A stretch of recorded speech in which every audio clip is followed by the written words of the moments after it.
트럼프 대통령이 추진하고 있는 멕시코 국경장벽 건설에 가속도가 붙을 것으로 보입니다. 법원이 군 예산 사용을 허용하는 판결을 내렸습니다. 뉴욕주가 앞으로 성범죄자들의 대중교통 이용을 금지하도록 하겠다고 밝혔습니다. 뉴욕시가 정보 격차를 줄이기 위해서 빠르고 저렴한 인터넷 서비스를 제공하는 방안을 추진하고 있습니다. 재외 공간을 방문하지 않고도 온라인으로 쉽게 민원 서비스를 받을 수 있는 온라인 포털 서비스가 시작됐습니다. 뉴욕과 뉴저지 일원에 있는 한인은행들이 설을 맞아 일제히 무료 송금 서비스를 제공한다고 밝혔습니다. 이 사항은 이 시각 주요 뉴스입니다. 시청자 여러분 안녕하십니까? KBN 뉴스입니다. 트럼프 대통령이 강력하게 추진하고 있는 멕시코 국경장벽 건설에 가속도가 붙을 것으로 예상됩니다. 행정부는 민주당의 반대로 예산 확보가 어려워지면서 군 예산 전용을 추진했는데요. 법원이 이를 허용하는 판결을 내렸습니다. 임동규 기자가 전해드립니다. 연방항소법원이 하급 법원 판결을 뒤집으며 국경장벽 건설을 위해 군 예산 36억 달러를 사용하는 도널드 트럼프 행정부의 계획을 허용하는 판결을 내렸습니다. 제5항소법원은 어제 찬성 2명과 반대 1명으로 군 예산 전용을 허용했으며 이번 판결로 국경장벽 건설을 대선 공약으로 내걸었던 트럼프 대통령의 공약 실천이 현실화됐습니다. 트럼프 대통령은 지난해 2월 의회가 국경장벽 건설에 사용할 예산 14억 달러를 승인하자 35일간 이어진 셧다운 사태를 끝냈으며 의회가 장벽 건설 비용으로 자신이 요구한 것에 훨씬 못 미치는 금액을 예산안에 반영하자 난관을 돌파하기 위해 국가 비상사태를 선포하기도 했습니다.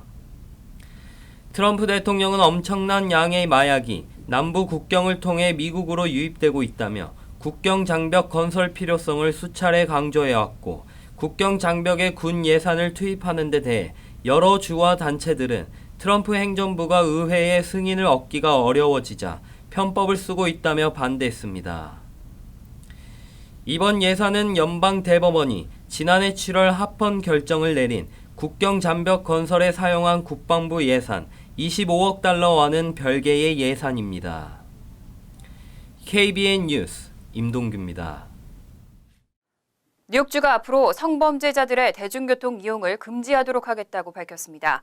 재범의 가능성이 높은 성범죄자들은 지하철이나 버스를 탈 수 없도록 하겠다는 방침인데 일각에서는 우려의 목소리도 나오고 있습니다. 앤드류 쿠오모 뉴욕 주지사는 7일 일부 성범죄 재발 위험성이 높은 전과자들이 뉴욕시 지하철이나 버스 등을 탈 수 없도록 하겠다는 계획을 발표했습니다. 쿠오모 주지사는 메트로폴리탄 교통공사 지하철과 버스, 기차 등의 이용객들은 안전할 권리가 있다면서 한 차례의 실수가 아닌 계속해서 성범죄를 저지를 가능성이 높은 복수의 전과가 있는 이들을 대상으로 대중교통 이용을 3년간 제한한다고 밝혔습니다.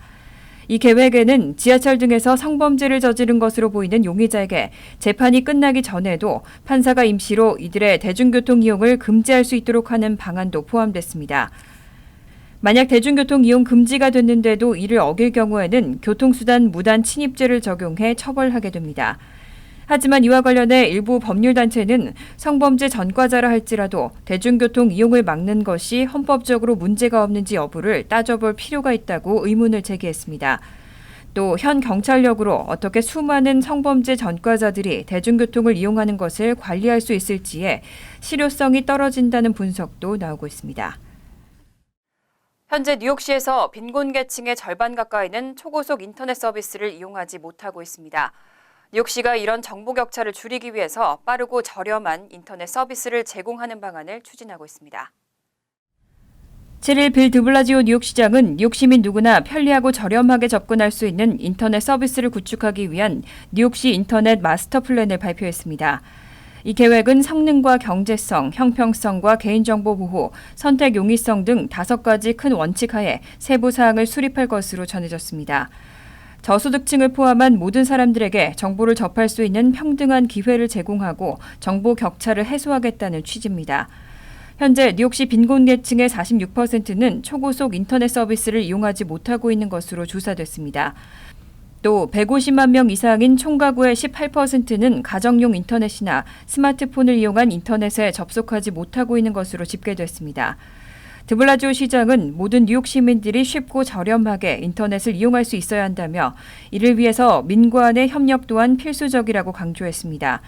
뉴욕시는 후속 작업으로 인프라 구축과 기술적 해결책 제안, 디지털 사용 능력 교육과 개인정보 보호 등을 계획하고 있습니다. 지금까지 미국에서 32개 주가 의료용 마리화나를 합법화했고 이 가운데 11개 주는 기호용 마리화나까지 합법화했습니다. 지난해 뉴욕주에서도 기호용 마리화나를 합법화하는 방안이 추진됐지만 법제화에는 실패했는데요. 새해 기호용 마리화나를 합법화하는 방안이 다시 추진되고 있습니다. 8일 앤드류 쿠오모 뉴욕 주지사는 올바니의 엠파이어 스테이트 플라자 컨벤션 센터에서 개선하자라는 슬로건 아래 한 신년 연설에서 마리화나 합법화를 추진하겠다고 밝혔습니다. 기호용 마리화나 합법화는 지난 회계연도부터 뉴욕주 주요 안건으로 추진돼 왔지만 이로 인해 발생하는 추가 세수를 어떻게 사용할지에 대한 이견으로 결국 법제화되지 못했습니다. 신년 연설에서 쿠오모 주지사는 마리화나 연구 및 판매에 집중한 부서를 강화하고 연구센터를 만든다는 계획을 공개했습니다. 쿠오모 주지사는 뉴욕 주립대학교 등과 연계한 글로벌 카나비스 리서치 센터를 설립하겠다며 뉴저지, 커네티컷주 등 인근주들의 협조 아래 뉴욕주가 마리화나 합법화 추진에 앞장서겠다고 밝혔습니다. 주지사실에 따르면 마리화나 합법화로 인해 발생하는 추가 세수는 연간 3억 달러로 추산되고 있습니다. 올해 역시 추가 세수가 어떻게 이용될지에 대한 정확한 정보를 밝히지 않았지만 연구와 피해 예방, 치료 등에 사용될 것이라고 언급됐습니다. 이날 쿠오모 주지사는 또 기후변화 해결 방안에 30억 달러의 예산을 투자하는 방안과 2022년부터 스티로폼 음식 용기를 금지하는 방안, 또 중산층과 소기업의 세금 부담을 낮추겠다는 계획도 밝혔습니다. 현재 뉴욕주는 뉴욕시를 제외한 지역에서는 개인 사업체들의 유급병가 규정이 마련돼 있지 않습니다. 뉴욕주가 올해는 전체 근로자들에게 연간 5일에서 7일의 유급병가를 제공하는 방안을 추진하고 있습니다. 앤드류 쿠오모 뉴욕 주지사는 8일 올바니 엠파이어 스테이트 플라자 컨벤션 센터에서의 2020년 신년 연설에서 뉴욕주 개인사업체에 근무하는 모든 근로자들에게 연간 최소 5일에서 최대 7일의 유급병가를 의무적으로 제공하도록 하는 법안을 추진하겠다고 밝혔습니다. 현재 뉴욕주에서는 뉴욕시를 제외한 지역의 개인 사업체들 경우 유급병가 의무화 규정이 별도로 마련돼 있지 않습니다. 쿠오모 주지사가 밝힌 법안에 따르면 뉴욕주 내 근로자가 5인에서 100인 사이인 사업체는 근로자들에게 연간 5일의 유급병가를 의무적으로 제공해야 합니다. 근로자가 100인 이상인 사업체의 경우에는 7일, 근로자가 4인 이하의 경우에는 무급병가 5일을 제공해야 합니다. 쿠오모 주지사는 또 신년 연설에서 저소득층을 대상으로 한 자녀 소득 공제를 확대하겠다고 밝혔습니다. 자녀 소득 공제가 확대되면 4세에서 16세 자녀를 양육하고 있는 연소득이 5만 달러 이하의 저소득층 가정은 연간 400달러의 세제 혜택을 추가로 받을 수 있게 됩니다. 하지만 올해 취임 10년 차를 맞이한 쿠오모 주지사는 올해 역대 최고인 60억 달러의 예산 부족에 직면해 있지만 아직까지 구체적인 해결 방안을 밝히지 못하고 있습니다. 재외국민들이 이용하는 영사 서비스가 올해 대폭 개선될 것으로 보입니다. 재외공간을 방문하지 않고도 온라인으로 쉽게 민원 서비스를 받을 수 있는 온라인 포털 서비스가 시작됐습니다. 아포스티우 온라인 발급 대상 문서도 기존 14종에서 27종으로 확대됐습니다. 재외국민을 대상으로 한 온라인 민원 포털 영사민원 24가 운영되기 시작했습니다. 앞으로 재외국민들은 공관을 직접 방문하는 대신 집에서도 인터넷으로 재외국민 등록부 등본이나 해외 이주 신고서 확인서 등을 발급받을 수 있습니다. 또 재외공간 발급 민원 문서에 대한 사실 확인이나 온라인 또는 재외공간 방문을 통해 신청한 민원 처리 현황의 확인, 공간별 맞춤형 민원 제출 서류 및 신청 방법 안내 등 다양한 영사 민원 서비스를 편리하게 이용할 수 있습니다. 아포스티우 온라인 발급 대상 문서도 기존 14종에서 27종으로 확대돼 해외에서 공문서 사용이 더욱 편리해졌습니다. 한국 외교부는 아포스티우 발급을 위한 별도의 인터넷 사이트에 접속하면 가족관계 증명서와 기본증명서, 혼인관계 증명서 등 14종의 문서를 대상으로 아포스티우 인증서를 즉시 발급받을 수 있다고 밝혔습니다. 한편 올해부터는 범죄, 수사경력 회보서, 초중고 졸업 증명서 등의 학적 서류, 가족관계에 관한 영문 증명서 등 13종의 문서를 대상으로 아포스티우 온라인 발급 서비스가 추가됐습니다. 또 공관으로부터 먼 거리에 거주하는 재외 국민을 위한 순회 영사 서비스도 확대됩니다. 1월 25일 설을 앞두고 고국으로 선물 보내시는 분들 많을 텐데요. 뉴욕과 뉴저지 일원에 있는 한인은행들이 설을 맞아 일제히 무료 송금 서비스를 제공한다고 밝혔습니다. 뉴욕과 뉴저지 일원에 있는 한인은행들이 오는 25일 설날을 앞두고 일제히 무료 송금 서비스를 제공합니다. 무료 송금 서비스는 자사의 개인 계좌를 가지고 있는 고객을 대상으로 하고 비즈니스 계좌는 해당되지 않습니다. 하지만 각 은행마다 송금 한도액과 무료 송금 가능 국가가 다르기 때문에 사전에 전화나 웹사이트를 통해서 확인할 것이 당부됩니다. 뱅크 오브 호프는 오는 17일부터 24일까지 송금 한도액은 무제한, 대상 국가는 한국을 비롯해 홍콩과 중국, 베트남과 대만 등 5개국입니다. 한미은행 역시 17일부터 24일까지, 뉴 밀레니엄 뱅크는 13일부터 24일까지 한국 포함 6개국을 대상으로 한도액은 무제한에 수수료가 면제됩니다. 뉴뱅크는 17일부터 25일까지 한국으로 송금하는 경우 $3,000까지 송금 수수료가 면제됩니다. 퍼시픽 시리뱅크는 17일부터 24일까지 한국과 중국으로 송금할 경우, 신한은행은 21일부터 28일까지 한국 포함 총 5개국을 대상으로, 노아은행은 13일부터 24일까지 전 세계 어느 국가에 무제한 송금액의 수수료가 면제됩니다. KB 하나은행은 10일부터 31일까지 전 세계 24개국의 KB 하나은행으로 송금할 경우에는 무제한, 한국과 중국의 다른 은행으로 송금할 경우는 $3,000에 한해서 송금 수수료가 면제됩니다. 단 이 서비스는 뉴욕과 뉴저지에서만 시행됩니다. 슈퍼볼의 TV 중계 광고는 초당 2억 원에 달하는 세계에서 가장 비싼 광고로 꼽히고 있습니다. 트럼프 대통령과 마이클 블룸버그 전 뉴욕시장이 이 광고 시간을 60초씩 구매한 것으로 알려졌습니다. 최소 $10,000를 광고비로 지불했습니다. 워싱턴 포스트는 7일 도널드 트럼프 대통령과 마이클 블룸버그 전 뉴욕시장의 선거 캠프가 각각 올해 슈퍼볼 TV 중계 광고 시간을 60초씩 구매했다고 보도했습니다. 슈퍼볼의 TV 중계 광고는 초당 단가가 수억 원대로 세계에서 가장 비싼 광고로 꼽히고 있습니다. 블룸버그 전 뉴욕시장의 선거 캠프는 지불한 광고비의 정확한 액수를 밝히지 않은 채 시장 가격의 광고 시간을 구매했다고 전했습니다. 슈퍼볼 중계권을 가진 폭스 방송 측은 올해 30초짜리 광고비를 $500만 후반대로 책정했다고 밝힌 바 있습니다. 이에 따라 블룸버그 선거 캠프는 최소 $10,000를 쓴 것으로 예상됩니다. 트럼프 선거 캠프 역시 $10,000의 슈퍼볼 광고비를 지불했다고 밝혔습니다. 다만 양측 선거 캠프 모두 슈퍼볼 도중 내보낼 광고의 구체적인 내용은 공개하지 않았습니다. 올해 제54회를 맞이한 슈퍼볼은 다음 달 2일 열립니다. 시청률 조사기관 닐슨에 따르면 지난해 슈퍼볼 TV 중계는 약 1억 명이 시청한 것으로 집계됐습니다. 한편 지난해 11월 뒤늦게 대선판에 뛰어든 마이클 블룸버그 전 뉴욕시장은 이후 사용한 광고비만 약 $1억 에 달하는 것으로 알려졌습니다. 뉴저지주 수질 상태가 정상으로 회복되고 있습니다. 최근 주정부에 제출된 수질 검사 결과 그동안 큰 문제로 지적됐던 납성분이 안전 수준으로 나왔는데요. 그럼에도 불구하고 주민들의 불안은 여전합니다. 수질 확인 작업 자체를 못 믿겠다는 입장입니다. 최근 뉴저지주 정부에 제출된 수질 검사 기록에 따르면 버겐 카운티와 허드슨 카운티 등의 수돗물이 연방정부가 정한 안전치를 확보한 것으로 나타났습니다. 뉴저지주 최대 수돗물 공급 회사인 수에즈가 지난해 하반기 실시한 수질 검사에서 그간 큰 문제로 지적됐던 수돗물의 납성분이 안전 수준으로 나왔습니다. 수에즈는 최근 2차례 계속된 수질 검사에서 지속적으로 납성분이 감소한 것을 확인했다고 밝혔습니다. 회사는 수돗물의 수소 이온 농도 지수를 낮춘 것으로 알려졌고 $2,200만 예산을 투입해 납수도관을 교체하는 등의 개선 사업을 진행하고 있습니다.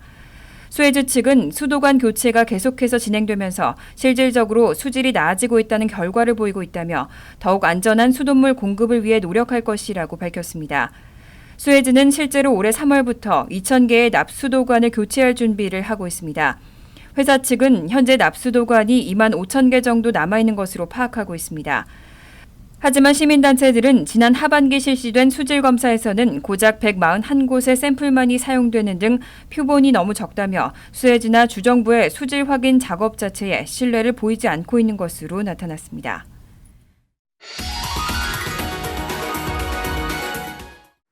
이어서 LA 지역 한인사회 소식입니다. 제21대 총선 재외선거를 앞두고 오는 4월 1일부터 재외국민 선거가 치러집니다. 한인 단체들이 본격적인 선거 캠페인에 돌입했습니다. LA 한인회와 민주평통 LA 협의회 등 한인단체 관계자 30여 명은 오늘 LA 한인타운 한남 체인 마켓에서 21대 총선의 유권자 등록과 선거 참여 캠페인을 전개하고 한인들에게 소중한 한 표를 행사해달라고 당부했습니다. 반드시 투표에 참여를 하여야 합니다. 말로만 하는 것이 아니라 실력을 보여주어야 사실은 한국 정부에서도 재외동포들에 대한 관심을 가질 것으로 알고 있습니다. 해서 이번 투표에는 정말로 많은 분들이 참여해서 재외동포, 재외국민으로서의 그 위상을 격상시키는 일을 적극적으로 동참해 주시기를 부탁을 드리겠습니다. LA 한인회는 앞으로 한인단체들을 비롯한 종교단체들과 협조해 선거 참여 캠페인을 더욱 적극적으로 전개해 나갈 계획이라고 전했습니다. 캘리포니아주가 65세 이상의 저소득층 불법 체류자들을 위해 헬스케어를 추진하고 있습니다.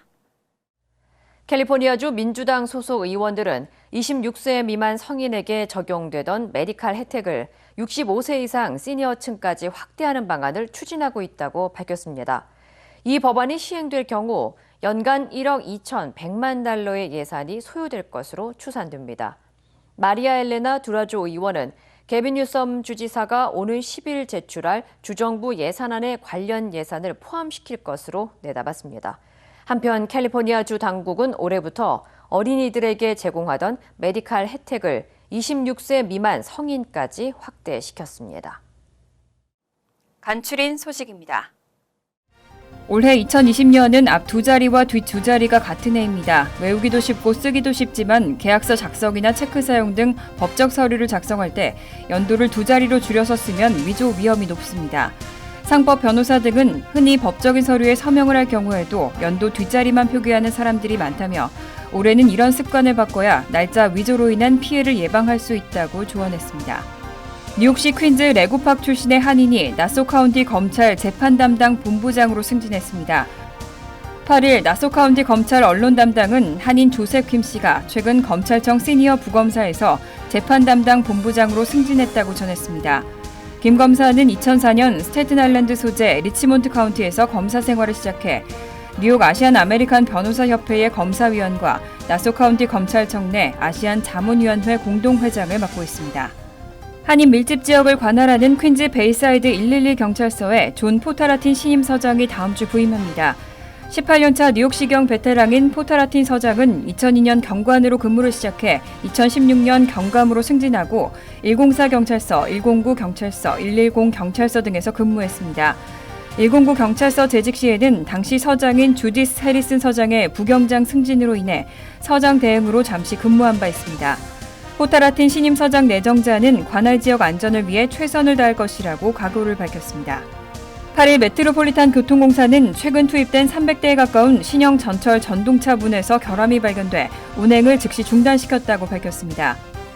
뉴욕시 트랜짓 앤디 바이포드 사장은 최근 새롭게 투입된 봄바디어사의 R179 열차의 문이 안정적으로 작동하지 않으면서 이로 인해 2건의 사고가 발생한 상태라며 해당 열차의 문제를 해결하기 위한 철저한 조사가 이뤄지고 있다고 성명을 밝혔습니다. 환율과 증권 소식입니다.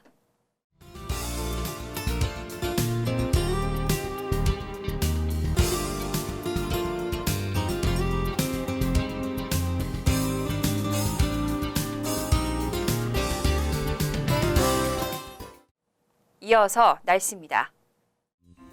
금요일은 대체로 흐린 날씨가 되겠습니다.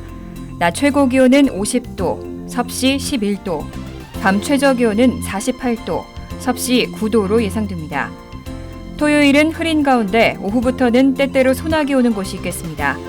일요일은 오전 한때 비가 내린 후 개겠습니다. 이상으로 KBN 뉴스를 마칩니다. KBN과 함께 즐거운 저녁 되시기 바랍니다.